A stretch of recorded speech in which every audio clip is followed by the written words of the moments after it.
back to another Stuff with Sophie J. I'm Sophie J. And, I make booktube content every Wednesday at 2 p.m. Pacific Standard Time. So, if you're interested in stuff like that, give us a like or subscribe. And if you do subscribe, please be sure to, check that little bell notification so you get notified every time I make new content. You're welcome, world.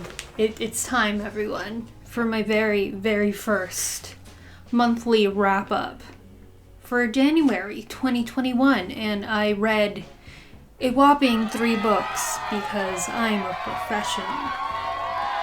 Yeah. Also, we have a regular 9-to-5 job that requires us to stare at a computer screen for 8 hours, and sometimes my eyes burn at the end of the day and I don't read. So, this is what happens when I do regularly read. 3 books a month, and that's probably gonna be about the right estimate for each month.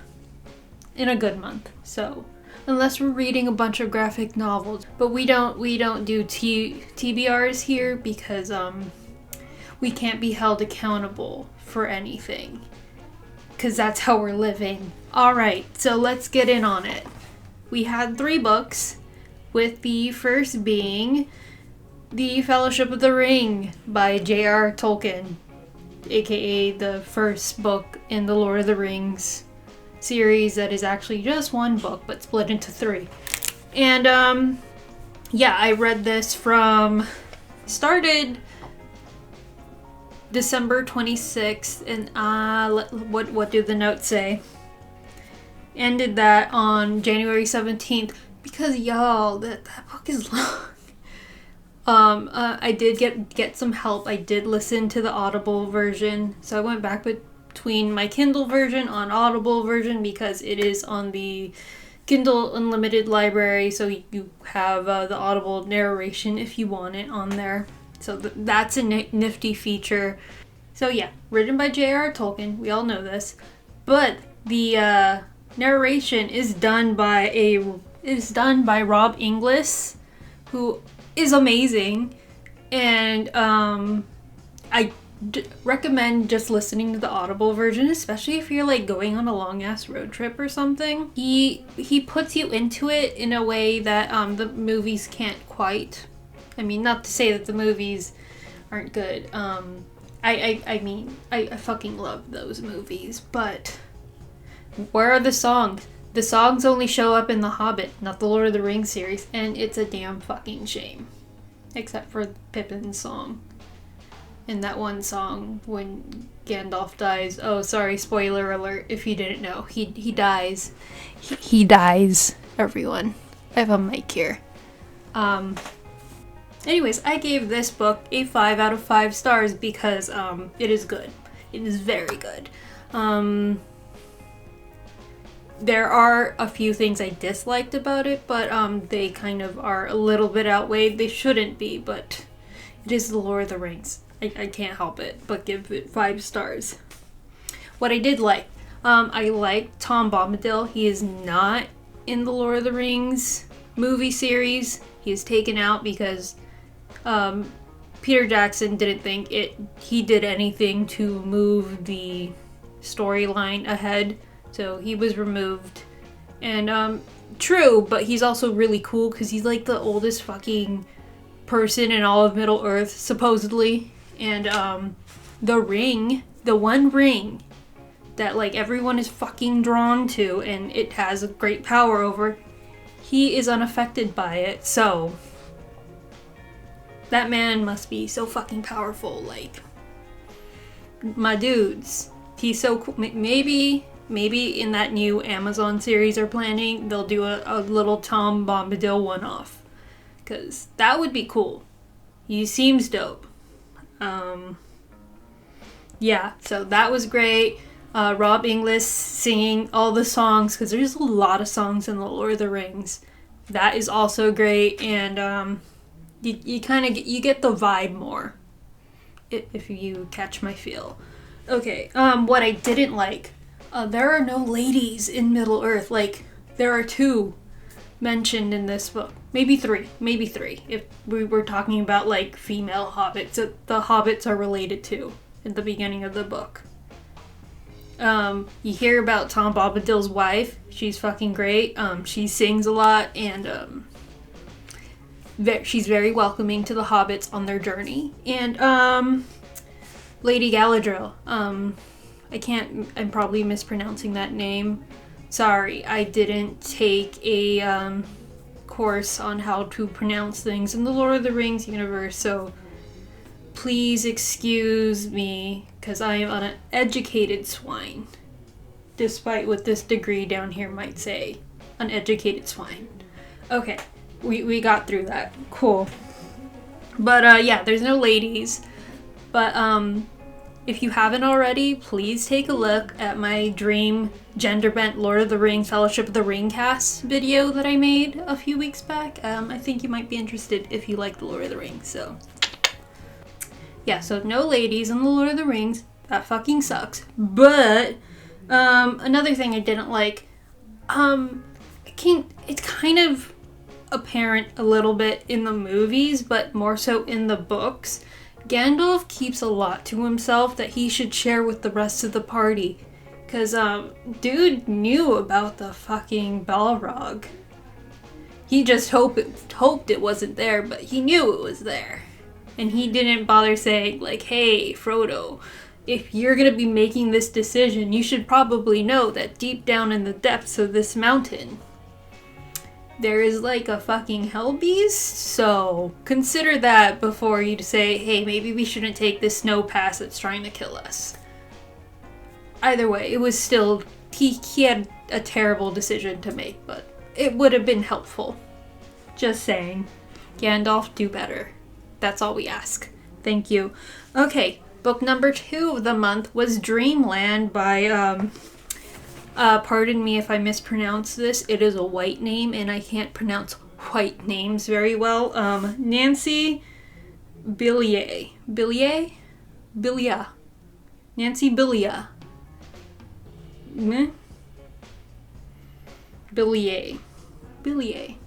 Billie Eilish.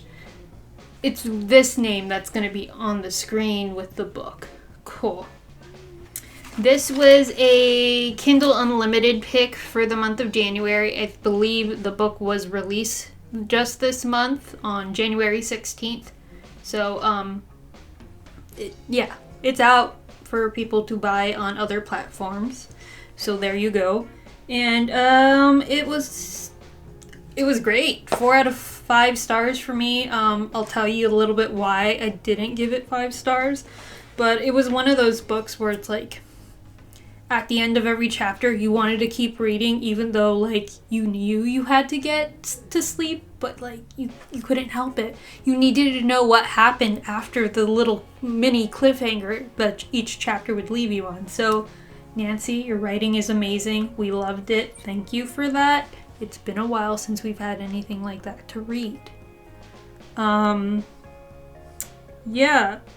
Anyways, I will tell you a little bit about the plot of this, since I didn't need to do with the Lord of the Rings. If you don't know the Lord of the Rings, and you've been living under a rock, and I apologize. But you could probably find stuff on that. But with Dreamland, it's basically it's a historical fiction novel set in the summer of 1911 in New York.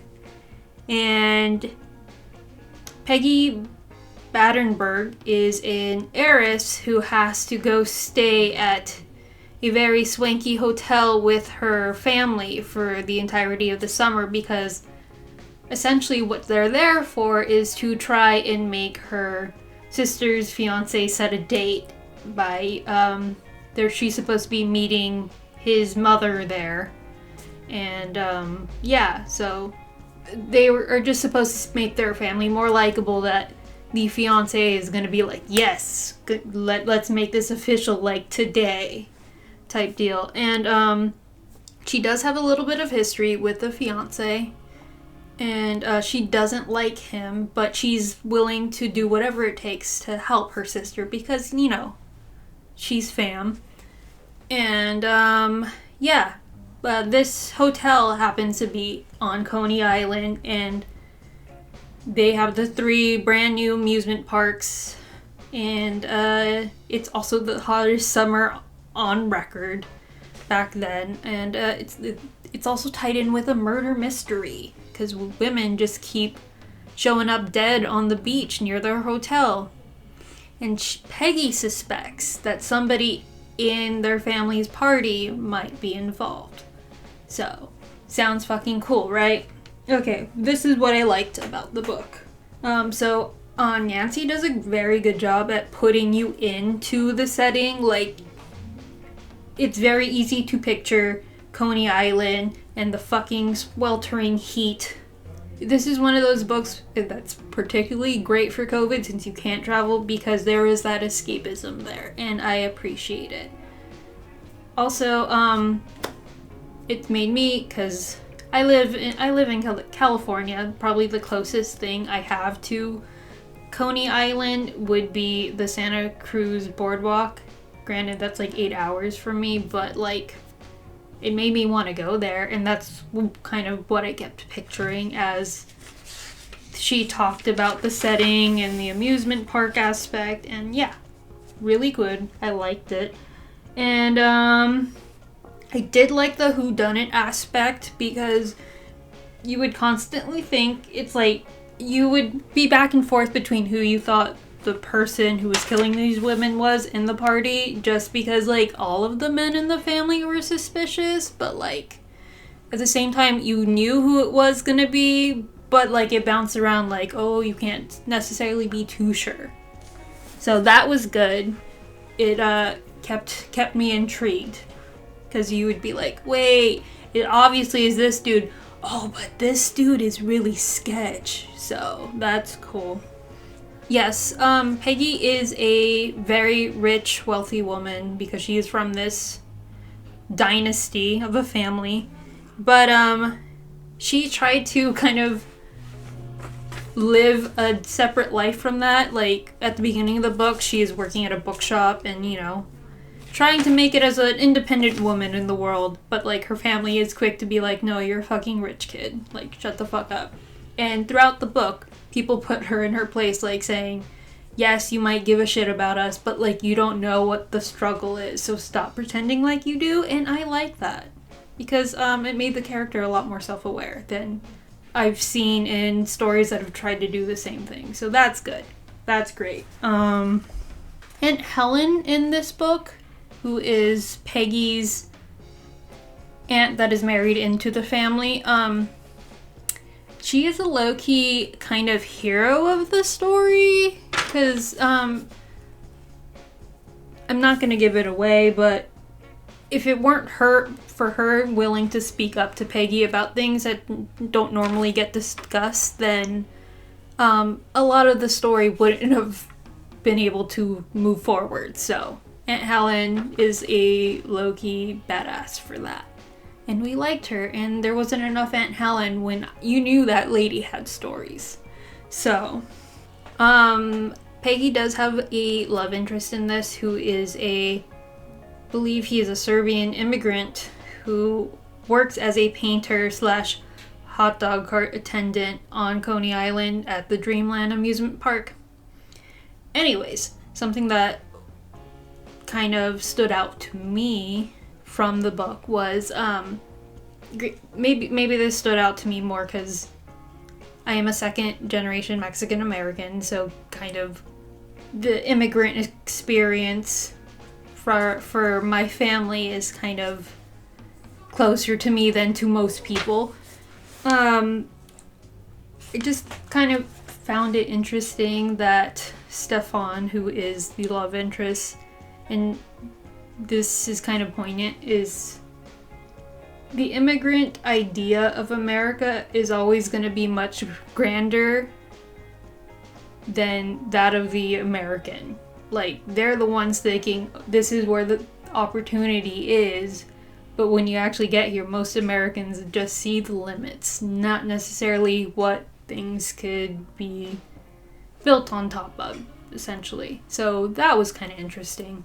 And that was my little takeaway.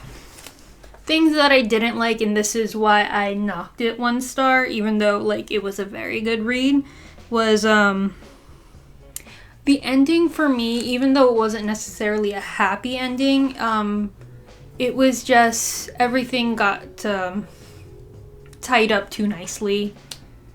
Like, the way that they were able to go to the press at the end to spin the story in their favor, so it didn't look like necessarily any wrongdoing happened, kind of was fucked up. I think in real life it wouldn't have been tied up as neatly. There would have been somebody that would have been like, wait, but how is your family related to what happened here? Because, like, what the fuck? Also, this guy's a hero? Really? If you were a good journalist at the time, like, I would press about it, you know? Unless you're getting paid off, so maybe. Also, in reading the afterword of the book, Nancy does kind of go over her inspiration, and one of them, being Peggy, the main character in this book, is based off a real-life heiress, Peggy Guggenheim, who, by the way, like, apparently an amazing art critic who basically is, I would say, the mother of modern art and surrealism, because if it, not to say, like, it wouldn't have been for her, but a lot of her influence is what made painters like Dali or Rothko, like, they basically gave them a name. So, the ending briefly touched on, like, what she did after all of that, because this is a standalone book. And there were shortcomings with that, because Peggy is amazing. And I think I'm gonna do, like, a little standalone video about Peggy Guggenheim, just because she's so fucking cool, and more people need to know about her. So, yeah, Dreamland, great. Would recommend. Please read it if you get an opportunity, because it's so good. So good. Number 3, the book Outlawed by Anna North, which was my book of the month pick for January. And it looked really fucking cool. That is partially why I chose it. It just stood out to me more because the cover looked cool. I always pick books by covers. I know what they say. They say don't, but, like, if you didn't put work in it, like, I wouldn't pick it up anyway. So there you go. And I read this from the 24th to the 28th. It was a relatively short read. Was able to get through that really quickly, especially because my best friend's in Guatemala right now, and she does not have a good internet connection there.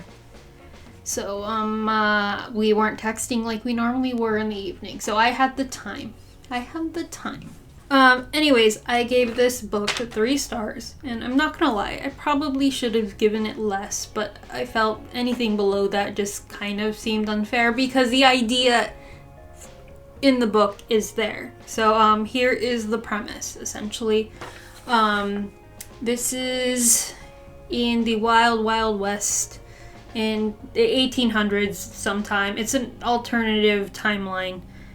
Basically, a flu came in a few years or so before the beginning of this book and had killed so many people because it essentially a pandemic went through. Oh my god, it's like real life or something.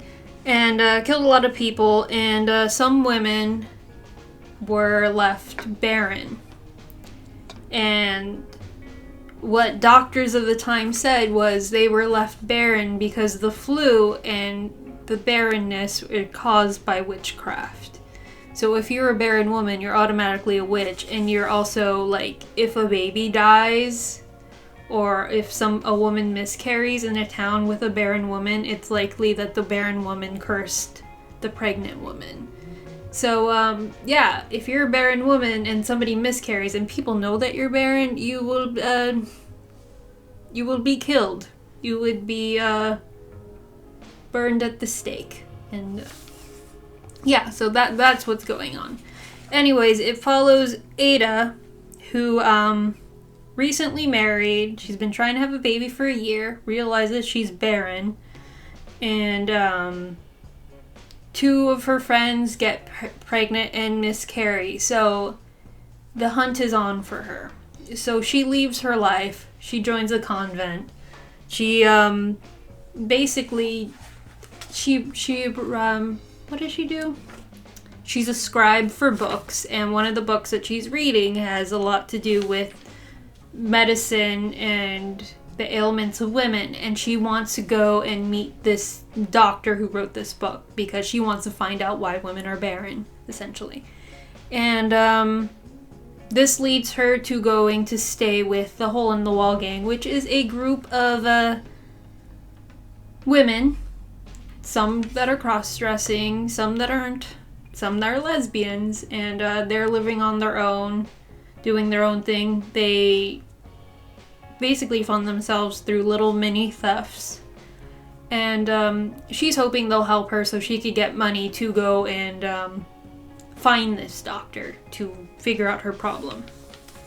So yeah, cool storyline, but this book was like this is what I liked about the book. Okay, so I like the whole aspect of female outsiders coming together. We love it, we live for it. We try to live by that. So, yeah, I like that. And I like that they were trying to establish their own little mini community and just kind of be a safe haven for women that are basically shoved aside by society because it's fucked. And that's cool. And that's about as much as I liked. What I didn't like is the execution of this book. The characters, the whole story, it was very dry. There was nothing there for me to be like, oh, I give a shit about these characters. Like, I hope Ada, like, she finds her way and is able to figure things out, and like, there wasn't anything there that made me give a shit about anybody in this story. That's my problem with it. We love the gays living and loving each other, so that was cool. But when people died in it, it was, even though they said that they were like affected, like I just saw a man die, they really didn't seem like they gave a shit. So it wasn't, the consequences didn't seem as harsh as you would think. And a lot of the plot revolved around them plotting this one big theft, this one job. And then when you finally get to it, it was just kind of, well, things go wrong, but it wasn't that much of an epic fuck up. And then the job didn't seem as big as it was seeming to be. I don't know. It was just, It could have been better. It could have been. To me, it just read more of an outline of a good idea, but then, like, all of the things that would draw you into it hadn't been added yet. So that's what I disliked about it. And yeah, those were my reads for January 2021. I was gonna say January 2013. Imagine what life was like back then. I could barely. So anyways, if you haven't already, and if you do, please like. You could also dislike it if you just don't vibe with me and you've made it this far. That's cool. And please subscribe if you haven't already. And yeah, catch me in my next video where I don't know what I'll be doing, but it will be posted at 2 p.m. Pacific Standard Time on a Wednesday. So thank you, everyone, and have a great rest of your week. Bye-bye.